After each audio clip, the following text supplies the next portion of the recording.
Hey all, boardgamerants here, where you'll find everything solo, tabletop gaming, and more. We're going to attempt a full solo playthrough of Pax Pamir 2nd Edition against the infamous Wakhan. Let's get going.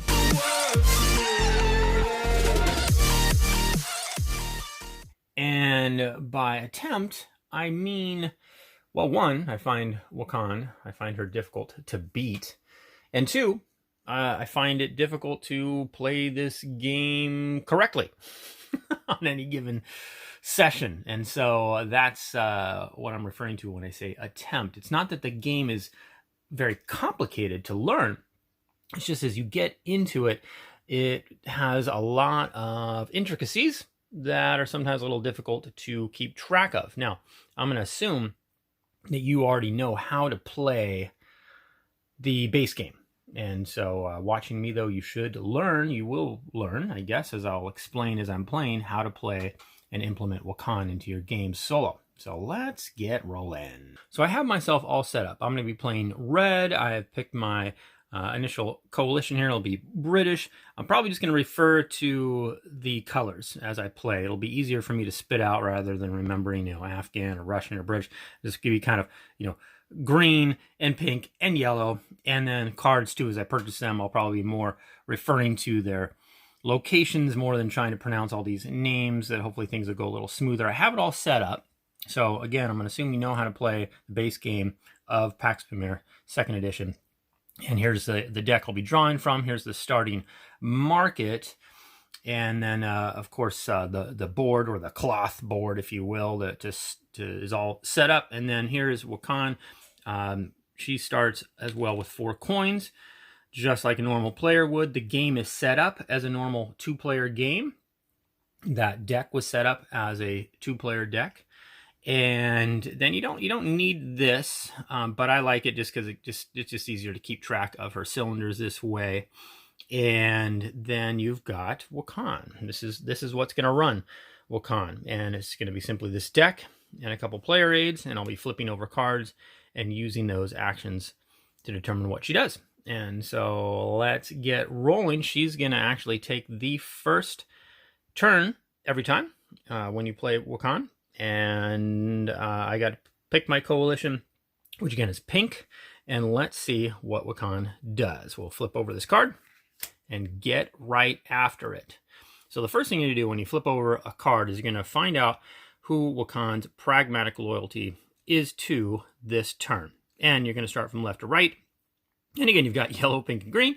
And I am pink, so she is going to be yellow. Her pragmatic loyalty is going to be yellow this turn. And what that means, now essentially, for scoring purposes, when we do dominance checks and there is a successful dominance check, she is loyal to all coalitions. So she's always going to at least have one influence.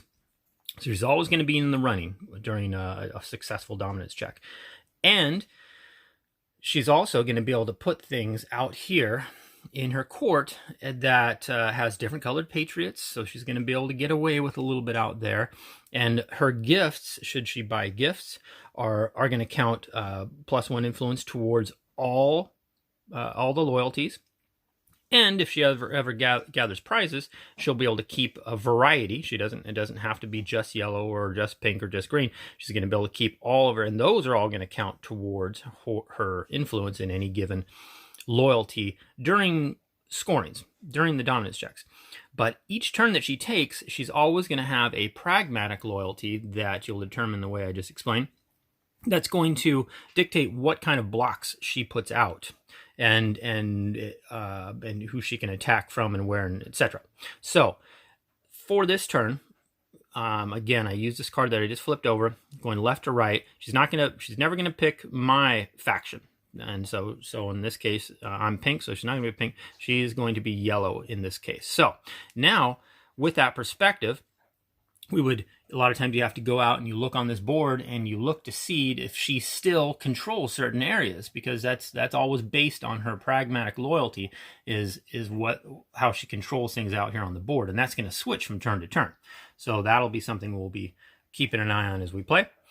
And anything else am I missing? Now we're going to go from top to bottom here. It says Wakhan's actions. We're going to go top to bottom. We're going to be using the card we just flipped over and the next card that's still face down in the deck. We're going to use a combination of these two to determine what she does. And so there's going to be there's all sorts of information on these two cards together that are going to help us as we go through here. Now, let's start working away. You work your way top to bottom. She's going to take 2 actions just like a normal player would. And but she has she has a main action called radicalize, and we're going to get to that here in a second. But let's just start from the top and work our way down and see what occurs here. So Wakhan's actions. If Wakhan's court size is at its limit, radicalize the highest ranked political card. Well, right now Wakhan has no court, so that cannot apply. We skip down to here. Tax action. Well, again, she has to have a court card with a tax action on it. She does not. So we get to radicalize. So what radicalize is, and that's a new word. That's something that's very unique to Wakhan. It's essentially 2 actions in one, and that is the purchase a card action and play the card action. That is the radicalize action. Both of those actions together form the radicalize action for Wakhan, and so it only counts as 1 action for her. So that is what she's going to do. And so what card is she going to purchase and play from the market? We look over here now, and we look at this little red arrow. This red arrow is either going to be up here or down here. And that is going to be pointing either to these 2 words or these 2 words. And in this case, it's pointing here. This is telling us she's going to purchase a card from the market on the bottom row. And then we look at this little, not really an arrow thing, but black spade looking thing. That is going to be in different spots here as well. Each card that gets flipped over.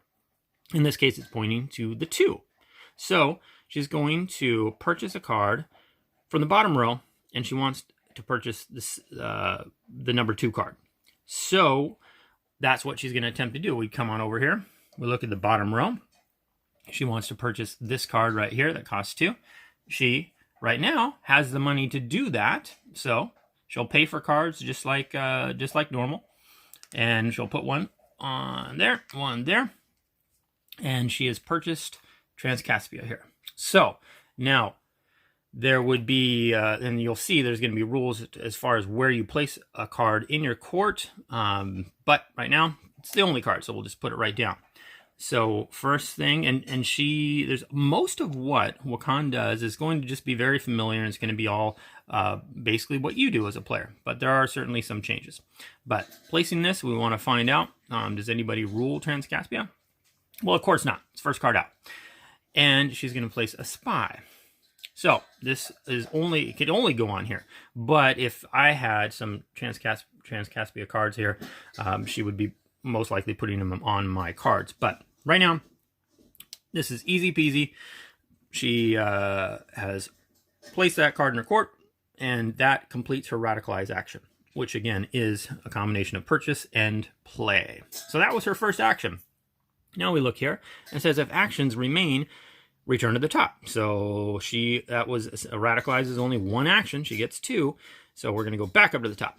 And if Wakhan's court size is at its limit, it is not, because her court size is just like it's limited in the same way that we are. 3 plus the number of purple stars, but she's only got 1. So we move on. Tax. So now, and it is important, in the first go around, she had no cards, but now you have to cycle through and things may have changed. So in this case, it didn't. She doesn't have the tax action, but she could very well have had the tax action. So we're going to skip that because she can't perform that one. Back to another radicalize action. So here, a little tricky again. Well, it's not really tricky, but it's the same thing. So of course she wants to take the bottom from the bottom row, the second card in, but she's already done that. And so when she can't possibly pick the card that she wants in this case, then she's going to work her way left until she can get to a card that she can afford. Well, she could afford that right now, but of course she purchased it earlier, and working her way left, she cannot pick any card that she put a coin on this turn, just like us. So she has to jump to the top row in this case, because this bottom row is not available to her anymore. And starting with the second card, she's going to work her way to the left until she can purchase a card. But she still has those 2 coins left of the 4 that she started with, and she is able now to purchase Kandahar.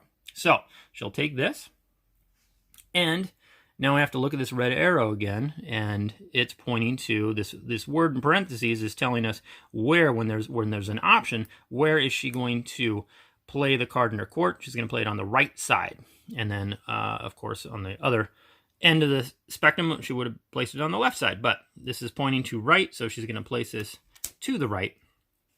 And we're going to look at Kandahar. We're going to make sure nobody rules that, so she doesn't have to pay any bribes. And then now this is too where she sort of breaks the rules a little bit. We have to go with her pragmatic loyalty. This is a service done for players to remind them, hey, you played a patriot, you have to play an army in that color, and so it's colored for us. But going back, her pragmatic loyalty this turn is to yellow. So ignore that color. We're going to grab a yellow army and place it in Kandahar. There we go. And now her armies may move without a road. Actually, her armies can move anyway without a road, so that doesn't do her a ton of good, but that's a Wakhan specialty as well. So that is her 2 full actions. Now, you have to look and pay attention to the suit, which is purple. And if she had any purple cards out here, she would be able to get her free action. She'd move left to right and take the first leftmost action on those free actions that she got. But she has no purple cards. She gets no free actions. Double checking now her court size. If she had over her court size, she'd have to get rid of cards. She'll never have a hand. You're always just, as soon as she gets cards, she plays them. Always. So I don't ever have to worry about hand size. She's always going to be playing cards. But she falls within her court size. Her turn is over. We go over here, and just like normal, we look on this left side. If there was any events, we would discard them. There are not.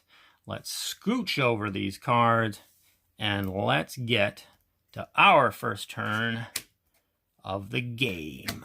So I'm not going to spend a bunch of time on my turns, because when you're playing against Wakhan, one of the most wonderful things is you just treat her exactly as if she is a 2-player opponent in every way. I don't have to worry about, oh, if she controls this, I can't attack her if she does this, or I can't mess with her court because of this, or little nuanced rules. No, when you're running on Wakhan's turn, there's a little, quite a bit to kind of keep track of. But on my turn, I don't have to worry about any of that. I just treat her as a 2-player opponent. And wasn't it wonderful what she did to me? I picked pink to be my loyalty, and she swiped both of the Patriot cards. Isn't that great? It's terrible for me, but I think it's awesome that that sort of thing can happen. She can really foil with your plans. So I'll just be taking my turns quick and getting back to Wakhan, because that's where I really want to focus this video's attention on. For now, I think we're going to take this Persia card, place it in our hand. We got that for free. Spend a couple, let's do that and grab this as well, because I got some juicy looking military cards here that hopefully I can take advantage of these new tactics with. So my hand size, this isn't technically part of my court. I'll put that over there. And nothing to discard. I've only got 1 in my hand. I'm all good. We're going to slide everything over. By the way, if Wakhan had got this card, then she would be able to implement it as well, just as a player would. So I scooch everything over. We are refilling the market. And let's get back over to Wakhan. There she goes. Flip this over. Again, the first thing you want to do, check that pragmatic loyalty. I'm still loyal to pink, so she, working left to right, is not going to pick pink. She is going to, her pragmatic loyalty is yellow again. Joke's on her. I'm going to be slowly building up, hopefully a good loyalty to yellow, and then busting it out. But right now, she's going to be yellow, and doesn't affect anything out here. She doesn't control anything yet. Starts taking her actions. It says, radicalize the highest ranked political card. So what we'll do is look over here. Political cards are purple. We've got a 1-star there, a 2-star here, a 1-star there. She would like to radicalize the highest ranked purple card, but she cannot afford it. She has no money. But the highest ranked purple card that she can is Persia right here. So she will radicalize this. She will take the coin. Now, where is she going to place this? She is going to, according to this red arrow here, going to be placing it to the right of her court. There she is placed. Now, if she ever loses, well, let's keep at it here. So Persia is not controlled by anybody, so she can just play that for free. She's going to place a tribe in Persia. That is going to give her control of Persia for now. And she changes the suit to blue. There we go. And yes, she will lose. This is one of the harder things to remember about the game in general for me, is that, you know, if you lose your tribe in an area, you lose a political card associated with it, and vice versa. And that happens with Wakhan as well. So that was her first action. And let's continue on. We go down to the next. If military cards are favored, they are not. Right now, economic cards are favored. Down here, radicalize. Again, that's where we take this red arrow into consideration and this black arrow here. So she wants to radicalize a card from the bottom row, and she just wants to take the free one. So we'll zip on over here. Well, it's good for her too. Free one, going to give her 2 money. She purchases Kandahar here, Kandahari markets. Again, she's going to be placing, according to the red arrow, this card to the right of her court. She's going to look, find out Kandahar is not controlled by anyone. Is going to place a road. So she's the kind of road, again, it's going to be a yellow road based on her pragmatic loyalty this turn. Grabs a yellow road.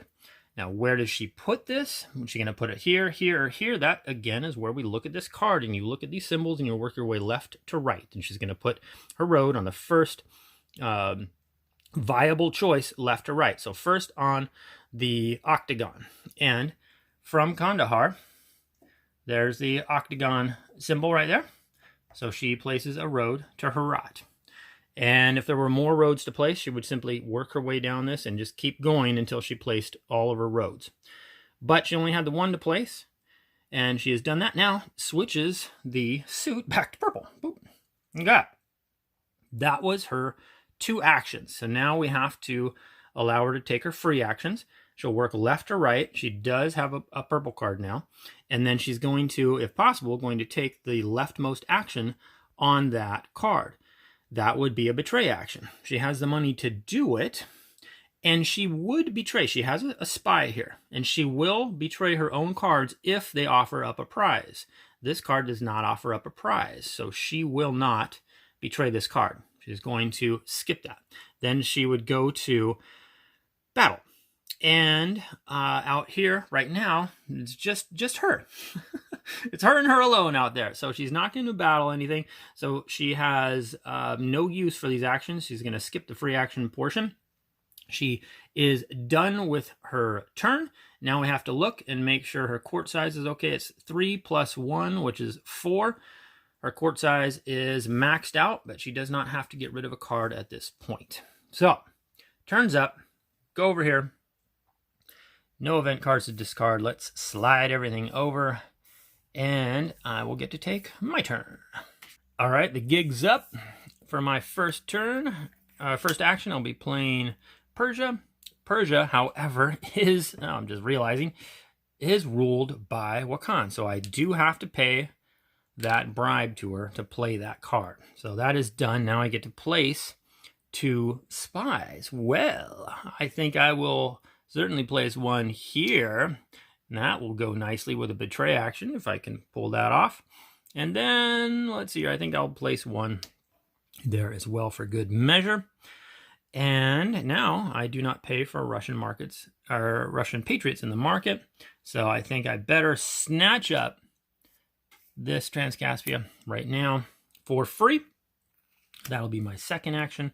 Hopefully she leaves one of these for me, or both of them, for future turns. But I am okay with court size, hand size, nothing to discard. Let's get back over to Wakhan. And flipping over this card, we see, okay, pragmatic loyalty first, working away left to right. I have changed, and I forgot to shift that, didn't I? Boop. I am now yellow Russian bears. So she will not be. She will never choose who I'm loyal to. So she skips yellow now and goes, she is going to, her pragmatic loyalty is to pink now. So I look out here. Let's make sure that didn't change anything. Like this, had she been here and was controlling Kandahar right now, this pragmatic loyalty would change that, because now she would be loyal to pink, and this yellow would be an enemy, so she would have lost control of Kandahar. But that's not the case. She was over here controlling Persia without any help except for her tribe. So this does not change anything, her pragmatic loyalty to pink. So we go down and start up the actions. We've got a tax action to take. Can she take the tax action? Yes, she can. She only has one option, because if she had more options, then you have to start looking at these little player aids, and you have to look at these card priorities. She would first want to be choosing, of course, she can't use opponent's card. She can't use my tax action, so she'd go down to matches favored suit, because she'd want to be able to use an action that would give her basically a free action, so it wouldn't count as one of her two. But all she's got is Kandahar here. She's going to take the tax action, and I just kind of tap it a little like that to remember that I took that action, because again, she can only take one action per card, just like a normal player could. And she controls Persia, and son of a gun, I've got Persia. I have no tax shelter here either, so she will always try and tax me if she can, and she successfully does in this case. What a bummer, but at least that was one of her official actions. And now we go on, and she goes to radicalizing. So looking at this red arrow here, she's going to take from the top row. She wants to purchase the number 4 card there. Let's see what she's got the money to do it. So let's just grab the money while I'm thinking about it. Top row, 4th card. She's got to pay for it just like normal. There it all is. This is her second action. Oh, look at all that. What a bummer. If I hadn't put out, if I hadn't switched loyalties and waited, she would have put out all this for me. But blast it all. She's going to place Cabal. She's going to place Cabal, according to the red arrow, to the left of her court. She's going to look. Does anybody rule Cabal? Nope. And now she's going to place 3 roads and an army, all in pink. Dang it. So, 3 roads and an army. Let's go down this list. Again, from Cabal. Now we have to pay attention. So first to the Pentagon. Well, Cabal is the Pentagon symbol. So now to circles. That is Punjab. So she's going to place a road there. We keep working over. Now she's going to place another road, to Kandahar. And working our way over then to the octagon. That would be Herat. So there's her 3 roads that she placed. And then her army, of course, is just going to be placed in Kabul. So but she doesn't have control of Kabul. It has no tribe over there, so that's at least nice. But that is her 2 actions. Now we have to see, does she qualify for any free actions? Moving her way left, she does have Persia here. She doesn't have the money to do a betray action. She wouldn't anyway, like last turn. So we move over to battle. So she would battle with her pragmatic loyal armies, which right now are pink, and there's only the 1 army. But it is not in a position to battle me at all. And she would only battle me. It would only be whoever I'm loyal to. It would never be the 3rd color that nobody is. She will only battle my tribes and my color. But she has no access to that with an army here in Cabal, so she cannot take her free action, which is good for me. And her turn is done. Now, we have to look at court size. So we're at 3 plus 1. Her court size is 4, but she has 5 cards out here. So we have to use this discard during cleanup priority. She is not going to discard a political card. So this is a political card. She will not discard that. I'll just kind of slide it down here so we know she's not going to get rid of that. Even though it has my spy on there, she's not going to get rid of that. Then a non-patriot. So these are patriots. She's not going to get rid of those. Says right there, non-patriots. Then non-leveraged. She doesn't have any leveraged cards yet. Then most player spies more than Wakhan spies. Well, this qualifies for it. Further up on the list, she was already not going to discard that because it's a political card. So that gets skipped. We go down to fewest spies. Neither one of these cards have spies. Lowest ranked. Well, this is a rank 3 card, and this is a rank 1 card. So right here, we finally hit the tiebreaker, lowest rank. That is going to be this card right here. Kandahar is going to get discarded. And now she is at her court size, legal court size. She is done. We go over here, we look, no events to discard. Let's refill this market, and I will take a turn. All right, holding on to the idea of being able to use military cards always due to my new tactics. I think I'll purchase Herat, and I think I will play it immediately, which will allow me to place an army, yellow army, in Herat, checking to see if anybody controls it. Nope. Yellow army in Herat. That was my 2 actions, a purchase and a play. However, my military cards are always considered favored till the next dominance check, which means I can take a free action here. So that's a nice little selection, which I enjoy, but I'm going to take this 1 battle action from Herat and take out this pink road. And that is my turn. We're going to scoochy scooch and let Wakhan get after it. Over we go. She is going to flip a card over. We're going to check pragmatic loyalty as usual. Can't be yellow because I am. So she is green this time. Her pragmatic loyalty is. So that changes nothing as far as her control out there goes. Wakhan's actions. If Wakhan has fewer than 2 rupees, she does. She only got 1 rupee. Radicalize the card that will net the most rupees. Let's go on over here.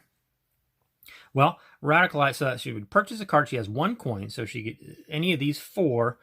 What will net the most? Well, not spending a coin, because if any of these were leveraged, she might pick one over the other. But because this free card will give her a coin as opposed to this one, she's going to take Punjab.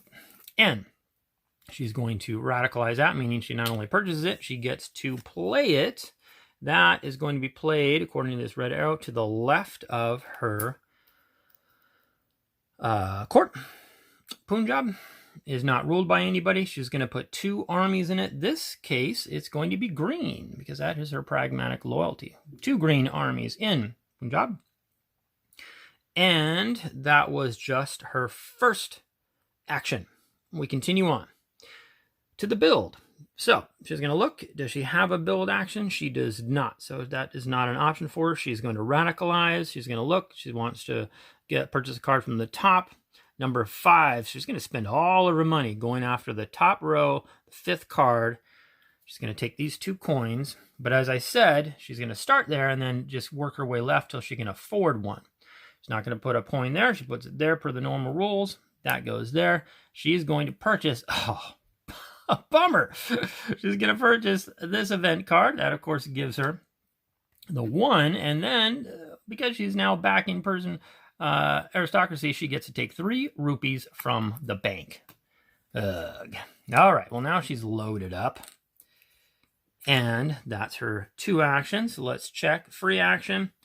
Going across, she does have her ability here to betray, but she is not going to, with her 1 spy that has no price, she's not going to use that. She can battle. Her pragmatic loyalty is green, so she'd battle with green armies. Now there's a pink road here that she could take out. However, it is not me, so she is not going to battle this. If it was a yellow road, she'd take me out, but she's not going to take that battle action. She's not going to fight the neutral faction. So she is done. And hand size, or I'm sorry, court size. We got 1 plus 3 is 4, but she has 5 cards. Let's go through again. The cleanup priority, non-political, and then non-patriots, and then non-leveraged. There's no leverage. Most player spies, more than Wakhan spies. Nope. Fewest spies. They both have the fewest spies. Lowest rank, well, rank 3, rank 2. This rank goes bye-bye. So that gets discarded. She is now where she needs to be. And we go over here. We look. No event cards to discard. Everything slides over. And I think this is a good stopping point. And we'll pick up on a part 2 here after we see what comes up. Because once we get a dominance check out, that's going to change some stuff where Wakhan is concerned and worth a whole part 2 over. So we're going to stop there, and I'll see you in the next video. Thanks for watching. Oh, you meant the world.